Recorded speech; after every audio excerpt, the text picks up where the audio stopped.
Birinchi natijalari qanchada bilinadi deb savol kelyapsizlar. Qizlar bilasizlar, mana buni apparat to'lka ishlatishni boshlaganman va hozir o'zim ham imperatorlar haqida bilimlarga ega bo'lib, mana sizlarga o'zim nima bilsam, shular bilan bo'lishaman qizlar.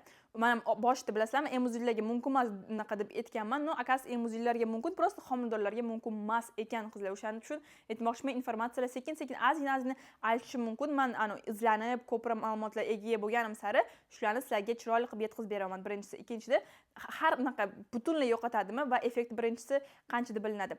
3-4 haftada bilinadi. Ya'ni siz mendan xarid qildingiz, sразу bir kundan keyin ishlatganlardan keyin hozir men natija bo'lmadi degan savol umuman noo'rin qizlar. Chunki 3-4 hafta kutgandan keyin уже menga yozsanglar bo'lar, natija ko'rmasanglar qizlar. Atak iltimos sabr bilan bu men aytgan sxemada qilsanglar, уже natija ko'rib, o'zi 3-4 haftadan keyin rahmat xonzoda, rostdan ham zo'r уже natija ko'raman, уже sekinlashdi degan narsalar bo'ladi.